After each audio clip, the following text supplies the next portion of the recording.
चंद्रपूरमुळे परभणीत सर्वात मोठा पक्ष ठरलेल्या ठाकरेंच्या शिवसेनेसमोरचं सत्ता स्थापनेचं आव्हान आणखीन कठीण झालं। चंद्रपुरात दगाफटका झाल्यानं परभणीत ठाकरेंसोबत जायचं की नाही याचा निर्णय काँग्रेसनं अजून घेतलेला नाही। निर्णयाचा चेंडू सध्या पक्षश्रेष्ठींच्या कोर्टात प्रलंबित आहे। परभणीत ठाकरेंचे 25, काँग्रेसचे 12, भाजपचे 12, राष्ट्रवादीचे 11 आणि अपक्ष 5 असं संख्याबळ आहे, तर बहुमताचा आकडा 33 इतका आहे। दरम्यान सावध भूमिकेत असलेल्या काँग्रेस आणि ठाकरेंचे सगळे नगरसेवक सध्या सहलीवर गेलेत। त्यामुळे परभणीत सत्तेचा गेम कोण जिंकणार हे पाहणं महत्त्वाचं आहे।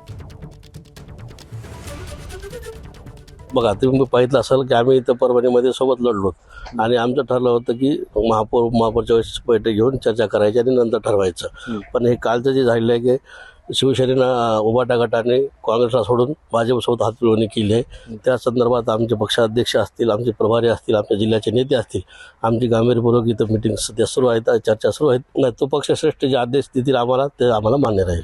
आमच्या जिल्ह्यामध्ये, आमच्या परभणी शहरामध्ये आम्ही काँग्रेस आणि आम्ही दोघांनी जॉईंटमध्ये इलेक्शन लढलं होतं।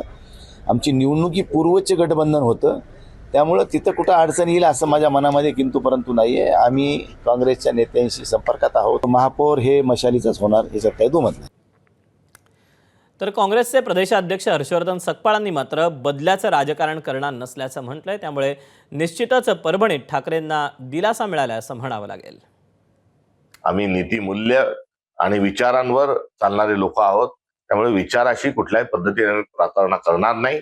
मात्र एकंदरीत चंद्रपूरच्या घटनेच्या अनुषंगानं महाराष्ट्रभर काँग्रेसचा कार्यकर्ता दुखावला आहे।